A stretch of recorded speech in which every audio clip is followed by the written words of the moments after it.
تو اس کو دیکھتے ہی شفیع کہنے لگا ایک دم سے میں کچھ گھبرایا کہ یار یہ کیا معاملہ ہے، یہاں تو اٹالین عورتیں اس طرح نہیں نکلتی اور بیچ سڑک کے اندر ہے۔ کہنے لگا میرا دوست، کہنے لگا ریاض، وہ کہنے لگا او بھائی یہ کوئی اٹالین عورت نہیں ہے، یہ کوئی بلا کھڑی ہوئی ہے۔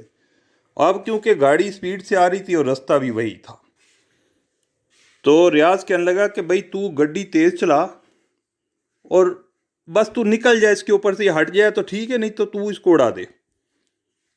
اب شفیع کہنے لگا یار میں بڑا گھبرا رہا تھا کہ یار یہ ایسا نہ ہو کہ کچھ انسانی ہو اور وہ میرے ہاتھ سے حادثہ ہو جائے۔ کہنے لگا میں نے اسے بڑے ہارن دیے، لائٹوں کے ڈپر دیے، لیکن وہ ہٹ نہیں رہی تھی، بلکہ جو ہم قریب آ رہے تھے، کہنے لگا اس کا قد جو ہے آہستہ آہستہ لمبا ہونا شروع ہو گیا۔ اس کا قد کم سے کم 12-14 فٹ پہ چلا گیا ایک دم سے، کہنے لگا ہمارے دیکھتے دیکھتے۔ اب تو شفیع کہنے لگا مجھے یقین ہو گیا کہ یہ انسان نہیں ہے، اگر انسان ہوتی تو یہ کم سے کم اس کے قد تو نہ بڑھتا۔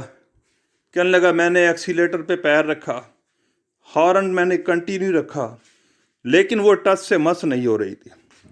کہنے لگا میں نے آنکھیں بند کر کے گاڑی اس کے بالکل قریب جب میں پہنچ گیا، جب بھی اس میں کوئی موومنٹ نہیں ہوئی، تو میں نے ایکسیلیٹر پر سے پیر نہیں ہٹایا اور گاڑی وہ اس کے بیچ میں سے گزر گئی۔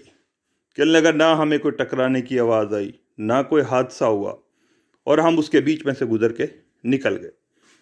کہنے لگا ہم نکل آئے، ہمارے پسینے پسینے ہو گئے، ہمارے حال خراب ہو گئے، رات کا ٹائم، اور ابھی وہ قبرستان ختم نہیں ہوتا تھا، ابھی ہمیں پل سے اتر کے پھر دوسرے راؤنڈ اباؤٹ پہ جو سڑک کو اس قبرستان کے قریب سے گزرتی تھی ہمیں آگے جانا تھا۔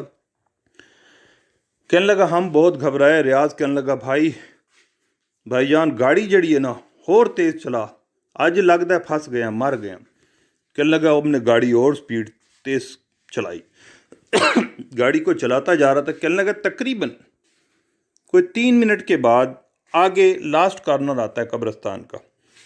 کہنے لگا وہاں کیا دیکھتے ہیں کہ ایک اٹالین عورت اور اس کے ساتھ ایک آدمی، 2 بندے کھڑے ہوئے، اور انہوں نے ہمیں ہاتھ کا اشارہ دیا گاڑی روکنے کا۔ تو شفیع کہنے لگا ہم تو پہلے سے گھبرائے ہوئے آئے تھے، میں روکنا نہیں چاہتا تھا، لیکن ریاض کی نظر پڑی لائٹ کے اندر اس عورت پہ، اس آدمی پہ، تو وہ کچھ پریشان نظر آ رہے تھے۔ انہوں نے پھر ہاتھ دیا، ہم نہیں روکنا چاہتے تھے، خیر وہ دونوں بالکل سڑک کے بیچ میں آ گئے۔ اب کیونکہ وہ نارمل لگ رہے تھے، نہ ان کا قد بڑا ہو رہا تھا، ہمیں کہنے لگا مجبوراً بریک لگانی پڑی۔ ہمارے جناب پسینے چھٹے ہوئے تھے اور ہمیں کچھ ہوش سمجھ نہیں آ رہا تھا کہ یا اللہ یہ کیا ہے، ابھی ادھر سے آئے، ابھی انہوں نے روک لیا۔ کہنے لگے جیسے ہی خیر گاڑی رکی تو عورت اور مرد ہمارے پاس آئے اور بڑے اچھے اخلاق سے انہوں نے اٹالین میں ہمیں سلام کیا۔ خیر ہم نے انہیں وعلیکم سلام کیا، تو کہنے لگے یار اب یہ ساری باتیں اٹالین میں ہو رہی تھی، تو میں آپ کو ترجمے میں بتا رہا ہوں۔ انہوں نے کہا یار بات یہ ہے کہ ہم یہاں برابر والے گاؤں کے اندر آئے تھے ملنے کے لیے کسی سے، لیکن پتہ لگا کہ وہ چھٹیوں پہ کہیں گئے ہوئے ہیں، وہ یہاں پہ ہیں ہی نہیں، تو ہم واپس جانا چاہتے تھے۔ نیچے ہم آئے، ہم نے سوچا شاید ہم یہاں کسی سے مدد لے کے، یہاں اسٹیشن لگتا ہے تقریباً 20 منٹ کے راستے پہ، وہاں پہنچ جائیں گے، اور اگر ہمیں کوئی نہ ملا تو پھر مجبوری ہم واپس آ کے یہاں گاؤں میں جو لوگ جانتے ہیں ان کے پاس چلے جائیں گے، تو تم ہماری مدد کرو، ہمیں یہاں سے پلیز اسٹیشن تک پہنچا دو۔ اب جناب کہنے لگا ہم نے دونوں نے ایک دوسرے کے منہ دیکھے، ہمیں کچھ یقین سا ہونے لگا کہ یار یہ تو عام آدمی ہے اور کوئی پریشانی کے اندر ہے۔ ریاض میرا بڑا اچھا دوست ہے، انہوں نے کہا یار رہتے مدد انہوں نے ضروری ہے، ان کی مدد بہت ضروری ہے، لہٰذا کوئی بات نہیں بٹھا لیتے یار، اللہ واری سے دیکھیں گے۔ کہنے لگا دروازہ، خیر ہم نے نہ چاہتے ہوئے بھی دروازہ کھولا، بڑے خوبصورت بڑے اچھے چہرے ان کے، دروازہ کھول دیا، ہم نے کہا بیٹھ جاؤ۔ انہوں نے اسٹیشن کا نام بھی بتایا جو تقریباً 20 منٹ کے راستے پہ تھا، بہت شکریہ ادا کر کے وہ پیچھے بیٹھ گئے۔ اب کہنے لگے ہم روڈ پہ گاڑی چلاتے جا رہے ہیں، ہم آپس میں کچھ گھبرائے ہوئے بھی تھے، انہیں شیشے میں بھی دیکھتے تھے مڑ مڑ کے، وہ ہمارے پیچھے بیٹھے ہوئے آپس میں باتیں نارمل اسی کرے چلے جا رہے تھے۔ کچھ دیر بعد ہمیں 4-5 منٹ کے بعد ایسا لگا کہ یہ ہمارے جیسے یہ عام آدمی ہے واقعی مشکل میں، ہمارا دھیان ان پہ سے ہٹا کچھ۔ تو اس کے بعد اس آدمی نے کہا کہ یار تم رات کو سناٹے میں اس قبرستان کی طرف تم کہاں آ رہے ہو؟ کہنے لگا ہم نے بتایا یار ہم نوکری کرتے اور ایسے ایسے ہم روز کا رستہ ہے، لیکن آج ہم بس ادھر سے آ رہے تھے تو ہم تمہیں کیا بتائیں ہمارے ساتھ کیا واقعہ ہو۔ کہنے لگا کیا واقعہ ہوا؟ خیر ہمیں مجبوراً انہیں بتانا پڑا کہ ایسے ایسے ایک عورت دیکھی اور وہ ایسے لمبی ہو جاتی تھی اور ہم نکل آئے۔ تو وہ ہمیں کہنے لگی عورت، اچھا تم یہ بتاؤ تم کیا یقین نہیں رکھتے ان چیزوں کے اوپر، بھوت چڑیل روح یوں؟ کہنے لگا بھائی اس سے پہلے تو ہمارے ساتھ کبھی واقعہ ہی نہیں ہوا تھا، نہ کبھی ایسا ہوتا ہے، یہ تو آج پہلی دفعہ ہمارے ساتھ ہوا ہے، ورنہ ہم تو ہر جگہ چلے جاتے ہیں، کبھی ایسا واقعہ نہیں ہوتا۔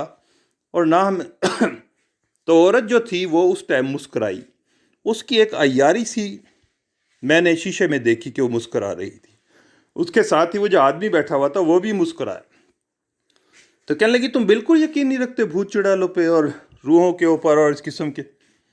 تو شفیع کہنے لگا میں نے ایسے غصے میں کہہ دیا نو نو، ہم یقین نہیں رکھتے ان چیزوں کے اوپر، خواہ لوگوں کو ڈرانے کے لیے باتیں کی جاتی ہیں۔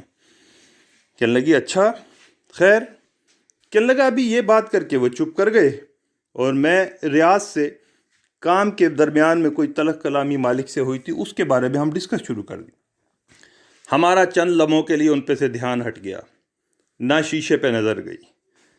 کہنے لگا 5 منٹ گاڑی چلانے کے بعد اچانک جو میں نے شیشے میں دیکھا تو پیچھے کوئی بھی نہیں تھا۔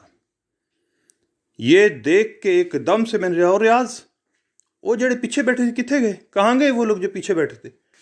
کہنے لگا بھائی گاڑی تو رکی ہی نہیں ہے، ابھی 5 منٹ پہلے ان سے بات ہوئی ہے، نہ دروازہ کھلا نہ کچھ ہوا۔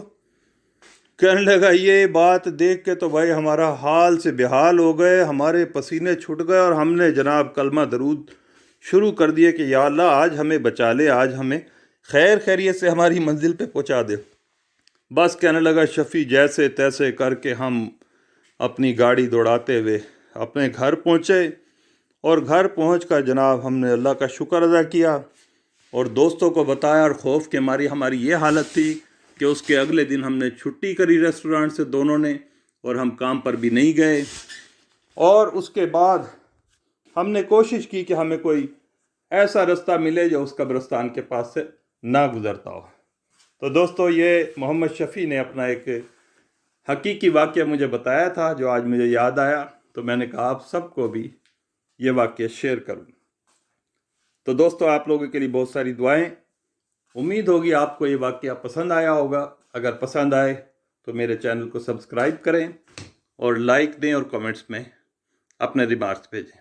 بہت شکریہ، انجم عطا کو اجازت دیجیے، السلام علیکم۔